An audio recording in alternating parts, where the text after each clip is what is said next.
Сәлеметсіздер ме оқушылар? Сіздермен бірге Айнұр апай, оңай математика каналы. Және бүгінгі видеода 8-ші сынып алгебра пәнінің 1-90-дағы тжб-ның 1-ші нұсқа есептерін талқылайтын боламыз. Видеоға әдеттегідей лайк басыңдар, комментарий жазып, және қоңыраушаны басып қойды ұмытпаңыздар. Сонымен қатар осы видеоны достарыңа жіберіп, және видеоны соңына дейін көріңіздер. Себебі бұл видео сіздерге тжб-да келетін тапсырмаларды орындауға көмектеседі деген ойдамын. Ендеше бастайық. Тжб-ның 1-ші нұсқасында келесідей есептер берілген, яғни 7 тапсырмадан тұрады екен. Әрқайсысын жеке-жеке шығарып қарастырайық. Сонымен бірінші есепте берілген мына нақты сандардың ішінен иррационал сандарды табыңыз дейді. Олай болса, иррационал сан дегеніміз не? Бірінші соны түсініп алайық. Иррационал сан дегеніміз мына түбірдің астынан шығатын сан, нақты сан шықпау керек, және периодтағы ондық бөлшектер жатпайды иррационал санға. Олай болса, қарайық. Мысалы үшін мына жерде түбірдің астында 400 болып тұр. 400 дегенді былай жасақ болады. Түбір астында 4 көбейту 100 деп алсақ болады. Сонда 4-тен 2 шығады түбірдің астынан, ал 100-ден 10 шығады. Яғни бұл жерде нақты сан шығады екен. Олай болса, мына жауап бізде сәйкес келмейді. Дәл сол сияқты түбір астында 4 жауабы бар, ол Д жауабы. Оны да алып тастаймыз, келмейді. Және біз айтқанбыз, иррационал сандарға периодты ондық бөлшектер жатпайды дегенбіз. Периодты ондық бөлшектер дегеніміз өтірден кейінгі саны қайталана беретін сандарды айтамыз. Яғни Б жауабы да біздің жауабымыз болып табылмайды. Дәл сол сияқты периодты ондық бөлшекті мынандай қылып жақшаның ішіне де алып жазамыз. Мына жерде 7,12 деп кете береді деген сөз. Яғни бұл да біздің жауабымызға сәйкес келмейді.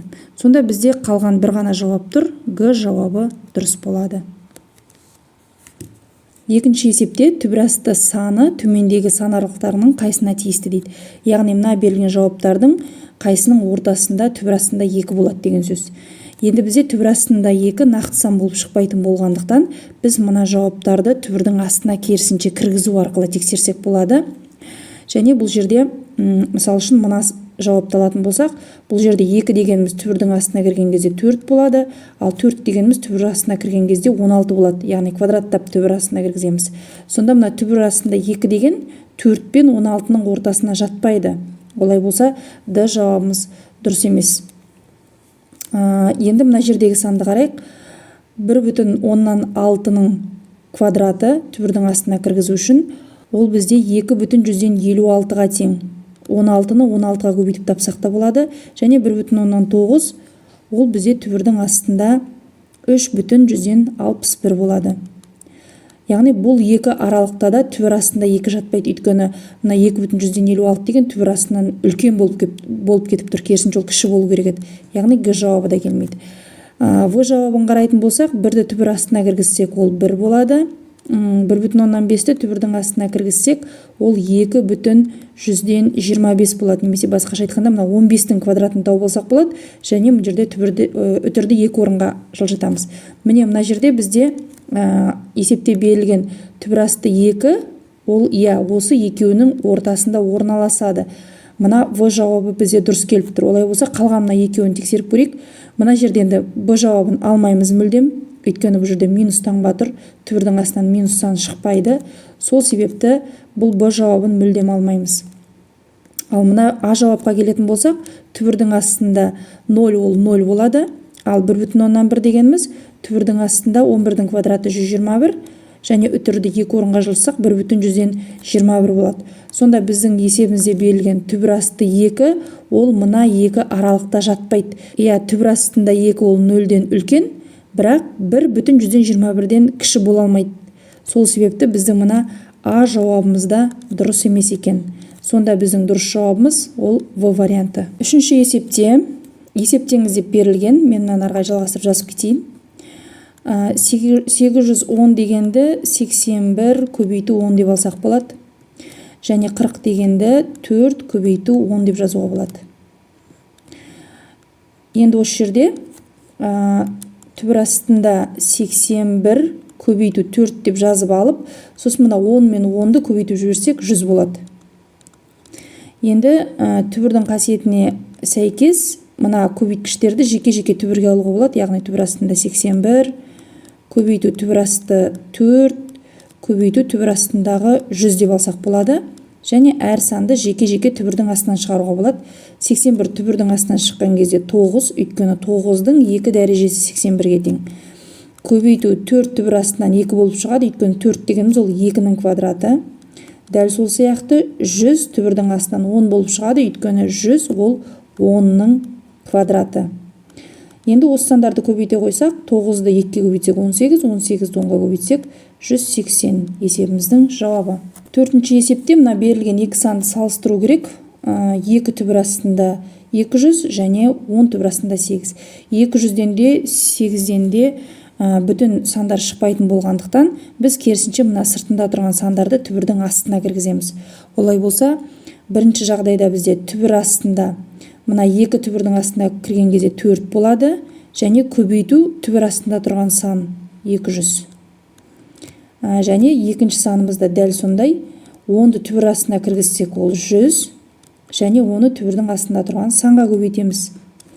Енді бір-біріне көбейтетін болсақ, бірінші түбірімізде 800 шығады түбірдің астында, ал екінші түбірдің астындағы сан ол да 8-ді 100-ге көбейтсек 800. Олай болса, бұл екі санымыз бір-бірімен тең деп айтамыз. Бесінші есебіміз бөлшек бөлімін иррационалдықтан арылтыңыз дейді. Енді бұл жерде иррационалдықтан арылту үшін бөлшектің бөлімінде бізде 2 түбір астындағы санның айырмасы екенін көріп тұрмыз.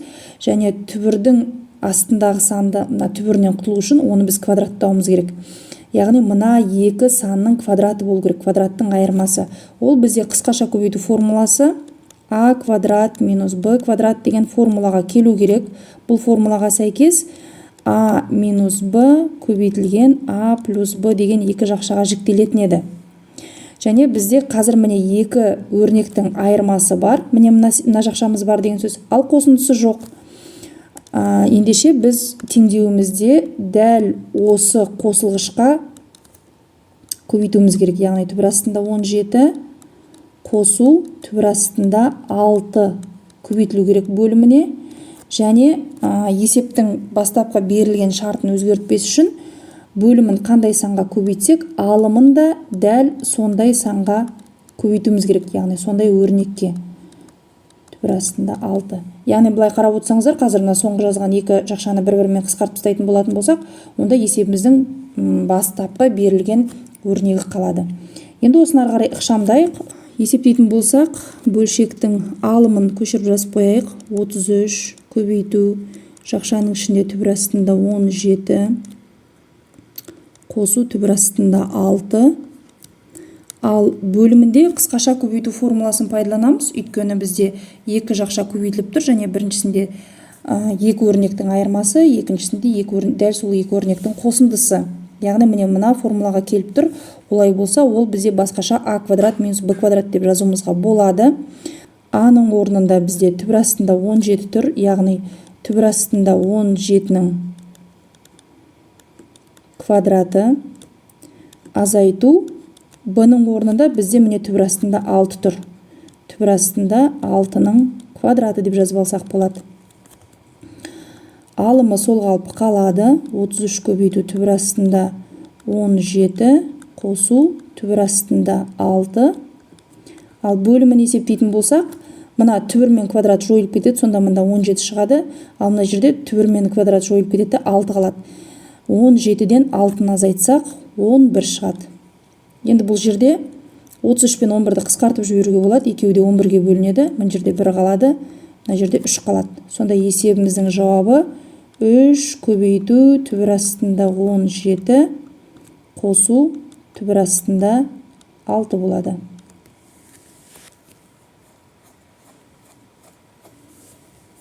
Келесі 6-шы есебіміз өзендегі көпірдің биіктігі түбір астында 18 метр дейді. Осы көпірдің астынан биіктігі су деңгейінен 3,7 метр болатын өзен кемесі өте алады ма дейді. Яғни мысал үшін мынау біздің кемеміз деп алайық. Өзеннің кемесі ол көпірден өту керек.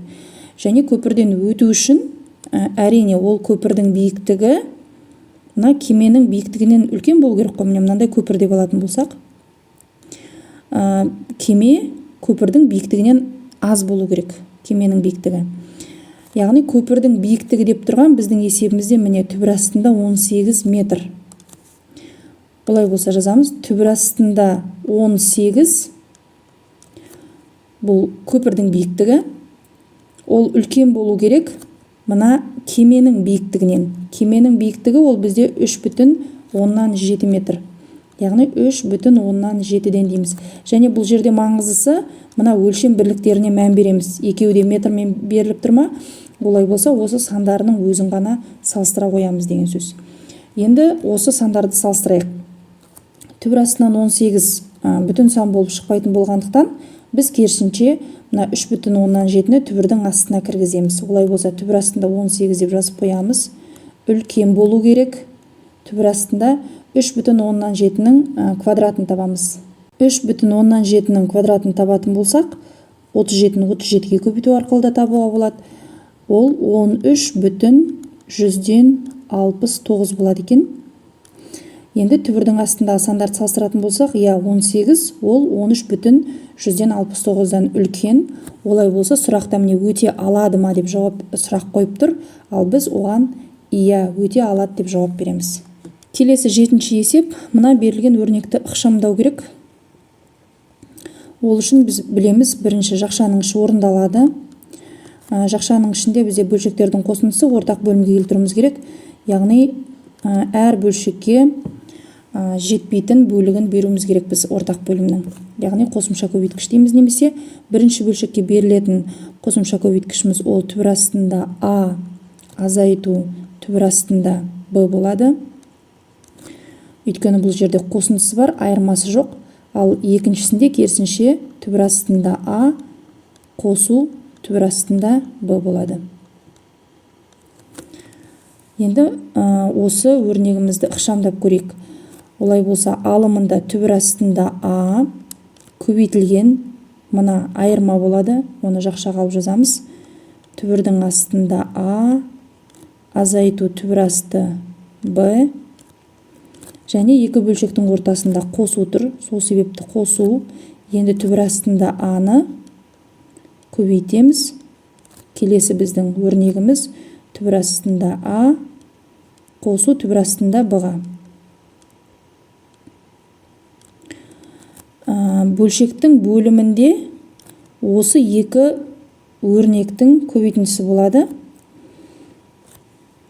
Түбір астында А минус түбір астында Б және түбір астында А қосу түбір астында Б деген өрнектердің көбейтіндісі. Көбейту мына жерде түбір астында Б-ны жақшаның сыртына шығарып жіберсек болады. Сонда бірінші өрнекте түбір астында Б жақшаның сыртына кетіп қалды, орнында А қалады. Минус мына жерде де түбір астында Б жақшаның сыртына шығып кетсе, орнында Б қалады. Бөлу 2. Енді мына жерде жақшаны толықтай ашамыз. Түбір астында А-ны түбір астында А-ға көбейтсек А болады. Азайту түбір астында А-ны түбір астында Б-ға көбейтеміз. Түбір астында А, Б болады. Бір түбірдің астына алып жазсақ болады. Қосу түбір астында А-ны тағы да түбір астында А-ға көбейтеміз. А болады. Және қосу енді түбір астында А-ны түбір астында Б-ға көбейтеміз. Түбірдің астындағы А, Б болады.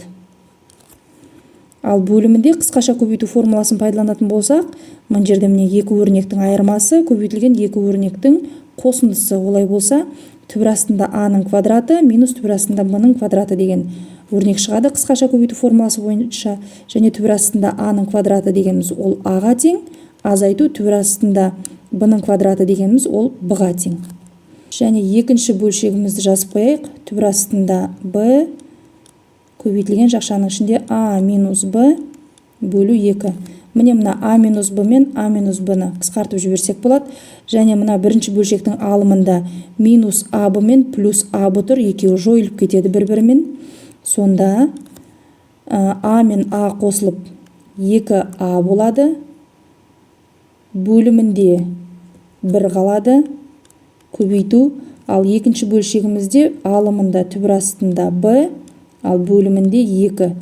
барлық сандар бір-бірімен көбейтіліп тұрғандықтан мына 2 мен 2-ні қысқартып жіберуге болады. Сонда есебіміздің жауабы мына бөліміндегі 1-ді жазбай қойсақ та болады.